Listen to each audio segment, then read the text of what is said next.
Friends, સ્વાગત છે આપનું મારા રસોડાના કાઠિયાવાડી સ્વાદમાં. હું ભાવનાબેન રાઠોડ. આજે આપણે બનાવીશું ઉનાળાની ગરમીમાં ઠંડક આપે અને લૂથી બચાવે એવું કાચી કેરીનું વઘાર્યું. તો એક વખત બનાવી અને તમે 2 મહિના સુધી એન્જોય કરી શકો એવું કાચી કેરીનું વઘાર્યું પરફેક્ટ માપ સાથે બનાવશું. અને આ વઘાર્યું આજે આપણે ગોળમાં બનાવશું. તો ફ્રેન્ડ્સ, સ્વાદિષ્ટની સાથે હેલ્ધી પણ આ વઘાર્યું તૈયાર થશે. તો વિડીયો બિલકુલ સ્કીપ કર્યા વગર જોજો. અને વિડીયો પસંદ આવે તો વિડીયોને લાઇક, શેર અને સબસ્ક્રાઇબ કરી પાસે રહેલું બેલ પ્રેસ કરો, જેથી આવનારા નવા વિડીયો સૌથી પહેલાં આપને મળે. તો ચાલો બનાવીએ એકદમ ચટપટું સ્વાદિષ્ટ એવું કાચી કેરીનું વઘાર્યું. તો વઘાર્યું બનાવવા માટે અહીં અમે 250 ગ્રામ તોતાપુરી કેરી લીધેલી છે. તમે તોતાપુરી કેરીની જગ્યાએ રાજાપુરી કે પછી કેસર કેરીનો ઉપયોગ કરીને આ વઘાર્યું તૈયાર કરી શકો છો. તો પહેલાં તો આપણે કેરી ઉપરથી છાલ ઉતારી લેશું.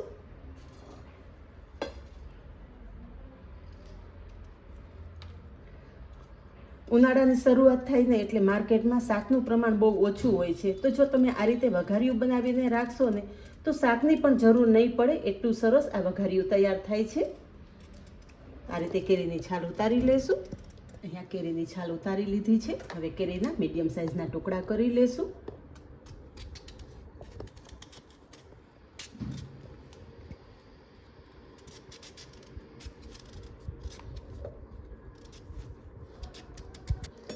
આ રીતે એક સરખી સ્લાઇસ કરી અને ટુકડા કરી લેવાના છે.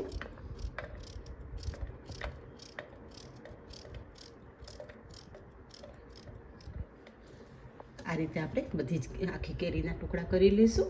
હવે કાચી કેરીનું વઘાર્યું બનાવશું. અહીંયા કાચી કેરીનું વઘાર્યું બનાવવા માટે ગેસ પર કડાઈમાં 2 ચમચી જેટલું તેલ ઉમેરશું.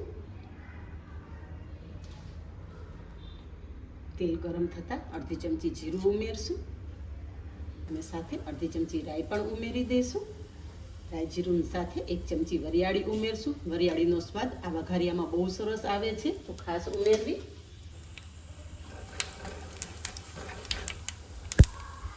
રાઈ જીરું અને વરિયાળી એકદમ સારી રીતે કપડી જાય એટલે હિંગ ઉમેરશું અને હિંગની સાથે થોડી હળદર પણ ઉમેરી દઈશું. હવે જે કાચી કેરીના ટુકડા કરીને રાખેલા છે કડાઈમાં ઉમેરી દઈશું.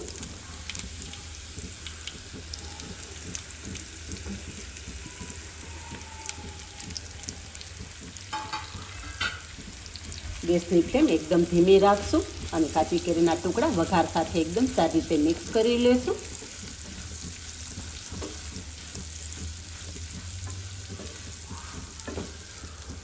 ફ્રેન્ડ્સ, બજારમાં કાચી કેરી એકદમ સરસ આવવા માંડી છે. તમારે કયા કયા અથાણાની રેસીપી જોવી છે એ મને કમેન્ટ કરીને જણાવજો. તો જે તમારી કમેન્ટ હશે એ પ્રમાણે દરેક પ્રકારના અથાણાની રેસીપી હું તમારી સાથે શેર કરીશ.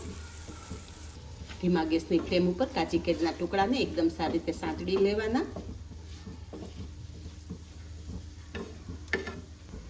હવે કેરી એકદમ ઝડપથી સોફ્ટ થઈ જાય એ માટે આપણે સ્વાદ પ્રમાણે મીઠું ઉમેરી દઈશું.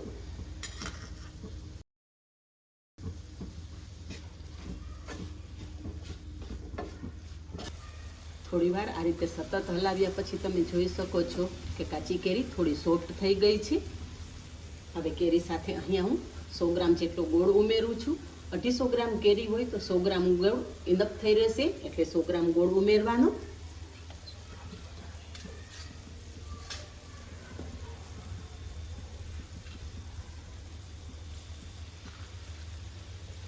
ગોળનું પ્રમાણ તમે તમારા ટેસ્ટ મુજબ વધારે કે ઓછું કરી શકો છો અને ગોળની જગ્યાએ તમે ખાંડ પણ ઉમેરી શકો છો.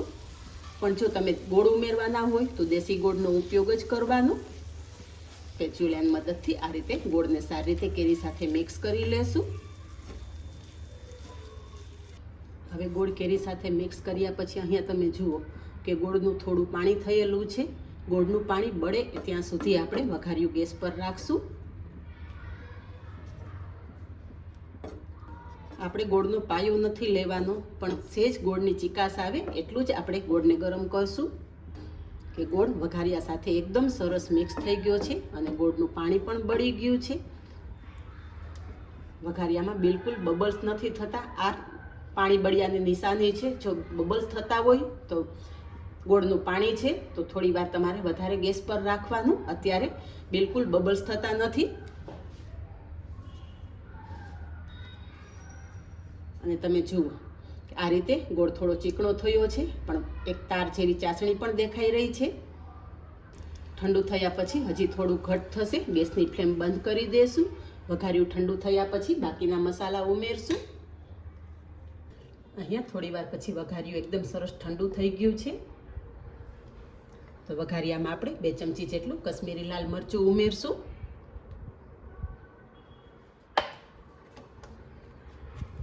અને સારી રીતે મિક્સ કરી લેશું.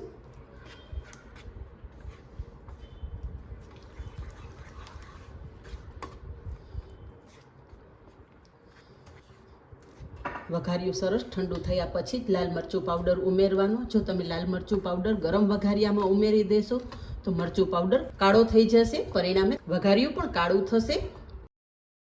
એટલે આ વાતનું ખાસ ધ્યાન રાખવાનું. અહીંયા તમે જુઓ લાલ ચટક કાચી કેરીનું વઘારિયું તૈયાર થઈ ગયું છે. જોઈને જ મોઢામાં પાણી આવી ગયું ને ફ્રેન્ડ્સ. એટલું સ્વાદિષ્ટ આ વઘારિયું તૈયાર થાય છે કે તમે શાક વગર પણ આની સાથે 2 થી 3 રોટલી વધારે ખાઈ લેશો. આ રીતે તૈયાર થયેલું વઘારિયું એકદમ સરસ ઠંડુ થયા પછી કાચના જારમાં ભરી અને તમે 2 થી 3 મહિના સુધી એન્જોય કરી શકો છો. તૈયાર થયેલું કાચી કેરીનું વઘારિયું એક બાઉલમાં લઈ લેશું. અહીંયા તમે જોઈ શકો છો કે એકદમ લચકા પડતું આપણું કાચી કેરીનું વઘારિયું તૈયાર થયેલું છે.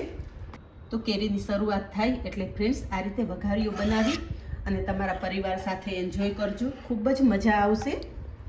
તો તૈયાર છે ઘરમાં રહેલી સિમ્પલ સામગ્રીમાંથી તૈયાર થતું કાચી કેરીનું વઘારિયું.